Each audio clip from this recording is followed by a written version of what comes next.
Okay, so this is going to be our final part to our prerequisite review. We're going to do 12 and 13. So the first part is radicals, square roots, and cube roots. So this stuff you just have to know off the top of your head. You can use calculators for some parts of your exams, but other parts you won't. And it's good to know your square roots by your mind. So what this looks like is just 11 times, this one is 11 times 11. And if you don't know, you can always try to think about what comes before it. Well, 10 times 10 is 100. So it has to be greater than 100. And then 12 times 12 is 144. So that's kind of a lot. So that's where we know that 11 times 11 is 121. So the square root of 121 is 11. So 175, this is not a perfect square. So we can try a couple of things. We can either put it in our calculator, or we can try some different ways to solve it. So 175 is divisible by 5, but let's see if it's divisible by 25. So 175 is divisible by 25. It's actually going to be 25 times 7. So we know that the square root of 25 is a perfect square, so we can simplify it to be the square root of 25 is just 5, the square root of 7. So that could be our answer, or we can simplify it to a decimal if we have our calculator. That's 13.23. So the cube root. What the cube root means is that we have to find a number that multiplies out 3 times to be the number inside. And so in this case, it's 5 times 5 times 5 is 125. And again, whenever we do numbers like this and it ends in 5, try to see if it's divisible by 5. So it's going to be divisible by 5 because it ends in 5, but try to see if it's going to be divisible by 25. And if you can do something with the square root or cube root like that. Cube root of 8, that's a small number, so it's pretty easy. 2 times 2 is 4, 4 times 2 is 8, so the cube root of 8 is 2. And then finally, 36. So we know that the square root of 36 is 6, but this is the cube root. So we know 6 times 6 is 36, but we don't have our square root, we have our cube root. So what we can do instead is we can either do, let's try different ways that we can do this. So we have 36. So let's do 2 times 2 times 9. So 2 times 2 times 9. That's a cube root. That's not a square root. So we can play around with it a little bit, but sometimes our numbers, we just have to use a calculator. And we'll be able to use a calculator. But for the cube root of 36, there's no definite answer for that. Okay, so now solve for C. This is the Pythagorean theorem. If you don't know what the Pythagorean theorem is, I really hope you know, because if you do not know what the Pythagorean theorem is, you really need to study. You really need to review. If you remember the Pythagorean theorem, you remember using it, it might have just slipped your mind. That's okay. We're going to use it a lot in class. But if you've never ever seen the Pythagorean theorem before, you really need to study your previous notes. Okay, so the Pythagorean theorem, a squared plus b squared plus c squared. So a squared is one of our legs, so it can either be 8 or c. So let's just pick 8. 8 squared. B squared is the other leg that we didn't pick, so that's our c. And then our c squared is 17, our hypotenuse. So 8 squared is 64. C squared is c squared. 17 squared is 289. Now we are going to subtract 64 from both sides, so then we get c squared alone. We get c squared is equal to 225.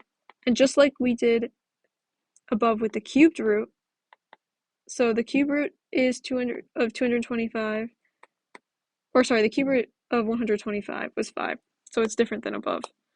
We want to take the square root of both of these, and if you remember, the perfect square, it's 15. So our c is 15.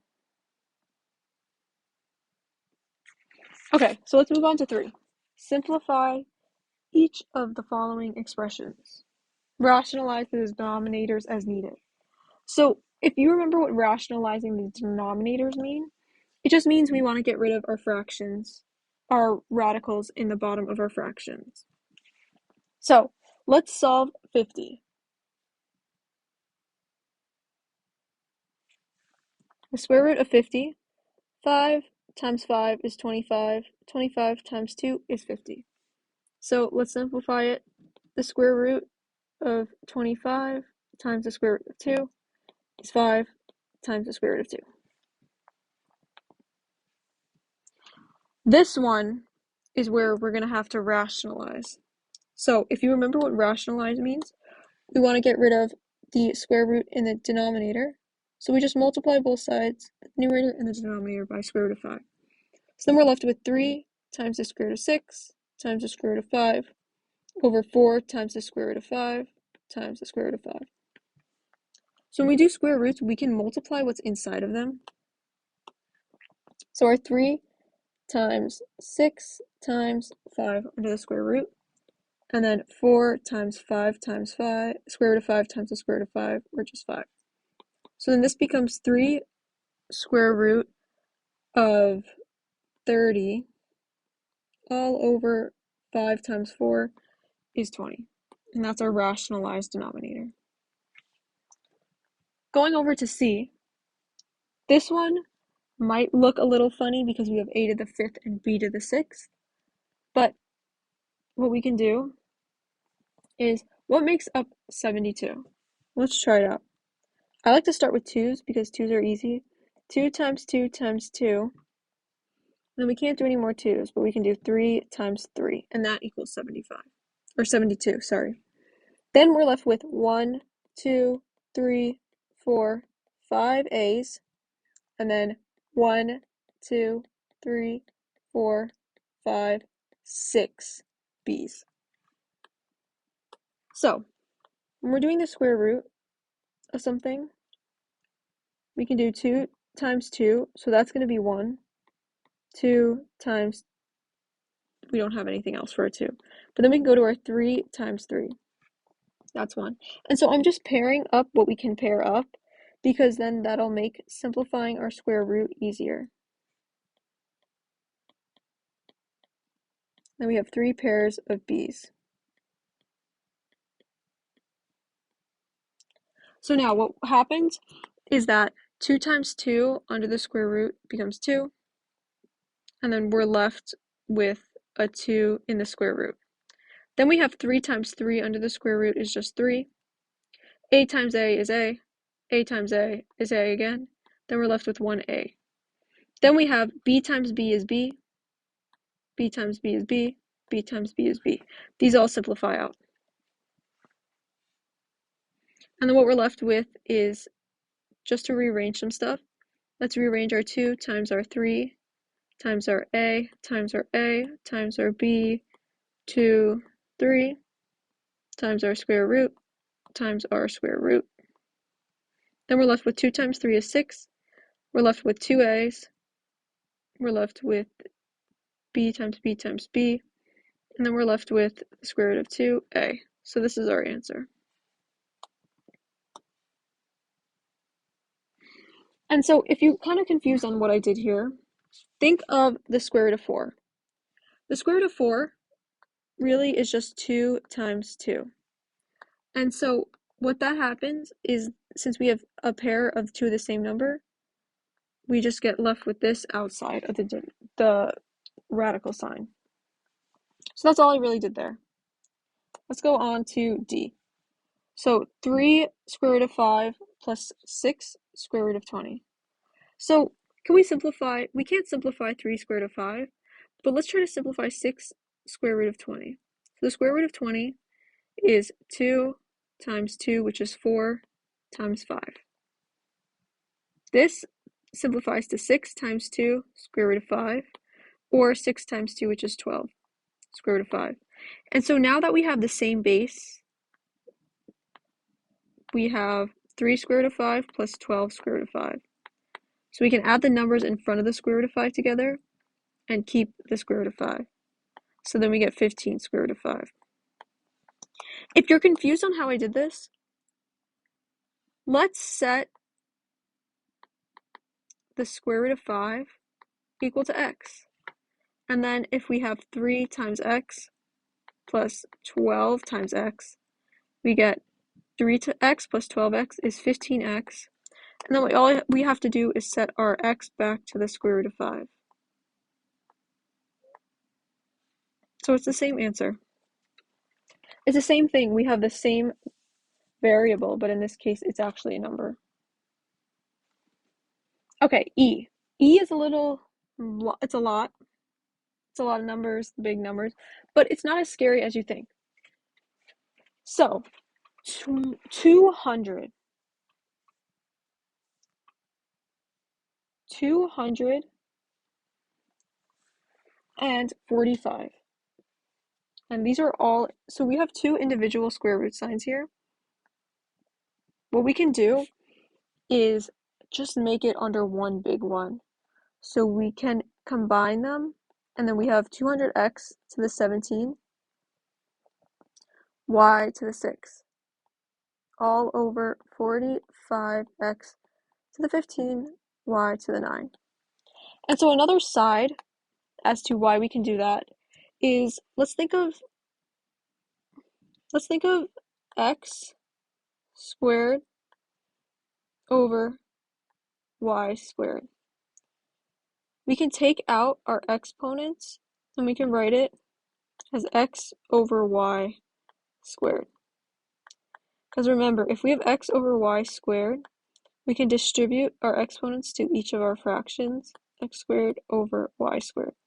So it's just like we did here, but instead we did it with our square root symbol. Okay, so now let's try to simplify what we have. So let's start with, so we have our square root symbol. Let's start with our 200 over our 45. So what number does 200 over 45 simplify out to be?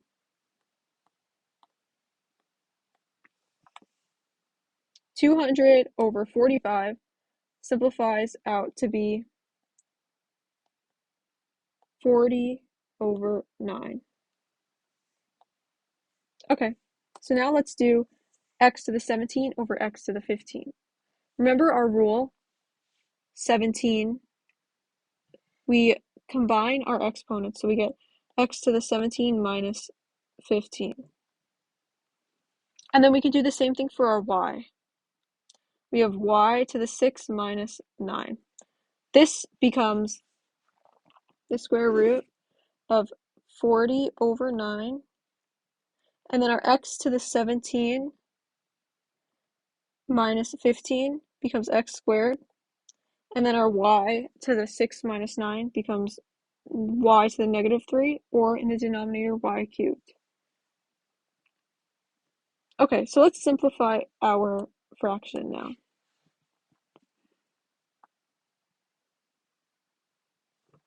So we have 40 over 9. So 40 is 2 times 2 is 4. 4 times 2 is 8. 8 times 5 is 40. Our 9, 3 times 3. Our x squared, x times x. And then our y cubed, 1, 2, 3 y's. So remember before how I said I like to pair our numbers together? Well, let's see what we can compare. We can pair together to get rid of our square root. So we can pair our 3's together. We can pair one set of our y's. We compare both of our x's, and then we compare 2 and 2. So then what happens is when we multiply this out and we finish our square root, this 2 times 2 pair under the square root just becomes 2. This x times x pair under the square root just becomes x. This 3 times 3 under the square root is just 3. This y times y under the square root is y. Then we're left with inside our square root 2 times 5 over our y. So what this looks like in simplified terms, 2x over 3y, and then we have the square root of 10, and then over the square root of y. We're not done yet because, remember, our question says rationalize denominators. So we have to rationalize our denominator.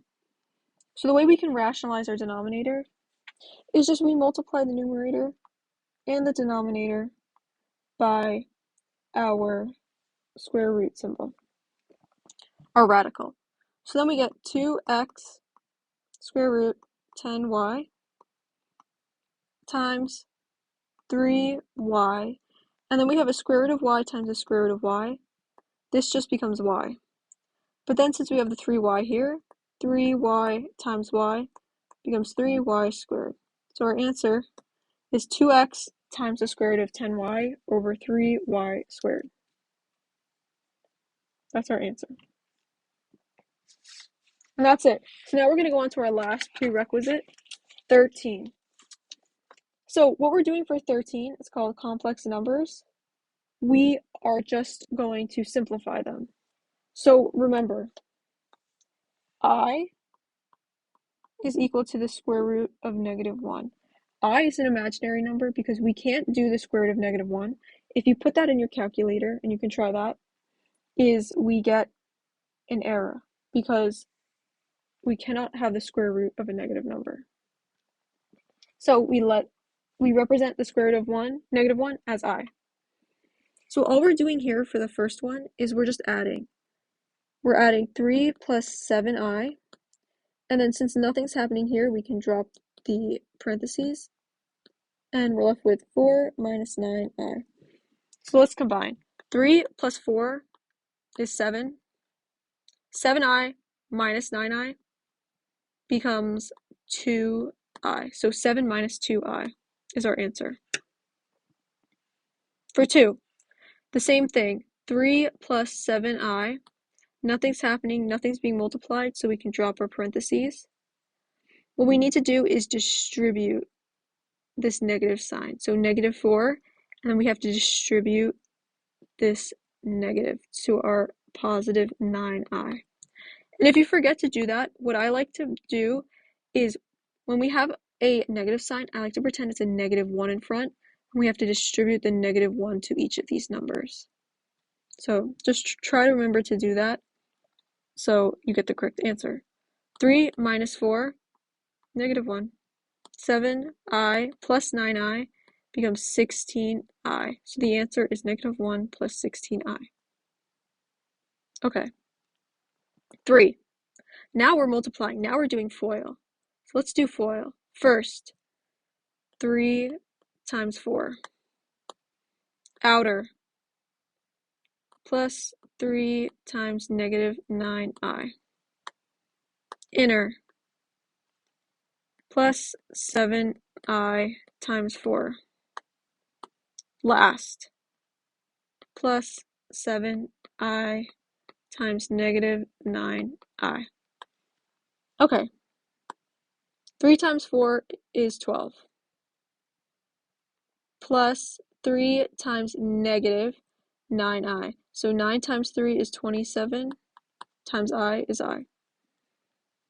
Plus 7i times 4, 28i.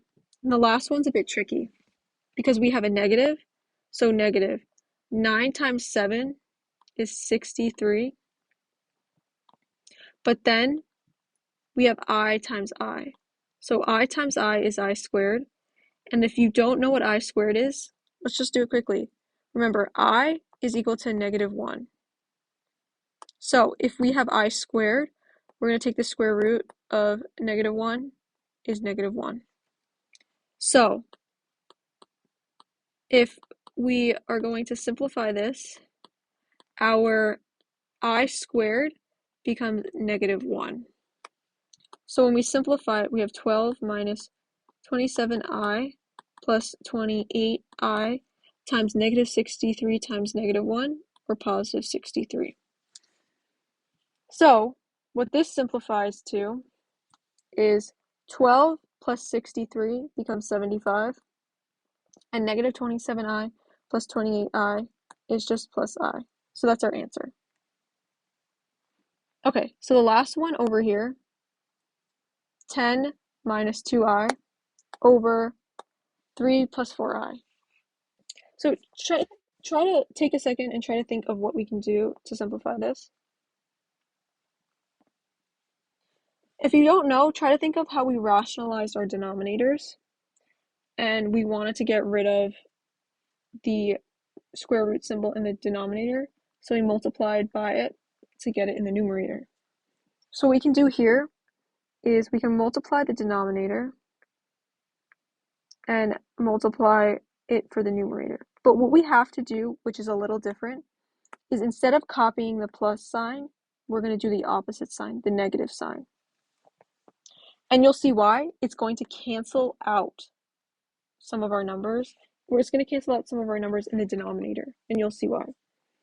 So what we're going to have to do is FOIL in the numerator and in the denominator.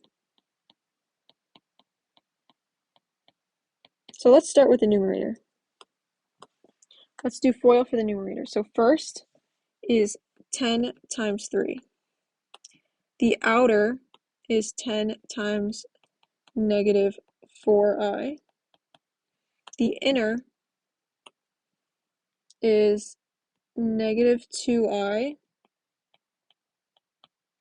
times 3. And the last is -2i times -4i. Okay, so that's the numerator. The denominator is going to be different. So we're going to do first 3 times 3 inner, which is 4i times 3. The outer, which is 3 times -4i. And I switched the inner and outer by FOIL, but it's okay. It still works out. Just make sure you account for everything.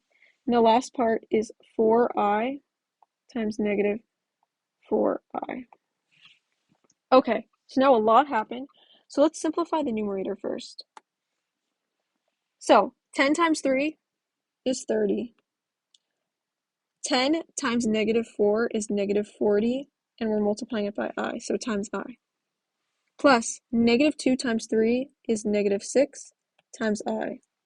The last one is -2 times -4 becomes +8, and then we have our I squared again, I times I. In the denominator, we have 3 times 3 is 9. And then, before we simplify, let's look at this. We have 4i times 3 plus -4i times 3. So what that simplifies out to be is 4 times 3 is 12. But then we have -4 times 3 is -12. And remember, it's 12i. So the positive 12i minus the 12i, this just cancels out to become 0. Because anything minus itself is 0. And then the last part we have is 4 times -4, so 16i squared. So now let's simplify this. We have 30, and then minus 40i minus 6i, so minus 46i. And then we have 8i squared. So remember, I squared becomes negative, so it just simplifies to negative 8. Then in the denominator, we have 9, we have our 0, and then we have negative 16I squared. Remember, I squared is negative 1. So to simplify this further, 30 minus 8 becomes 22 minus 46I all over 9 plus 16. And this simplifies out to be 22 minus 46I all over 9 plus 16, or 25. And that's our final answer. And that's it. The packet is done. The series of videos are done. If you guys have any questions, please either comment or send me a message on Jupiter.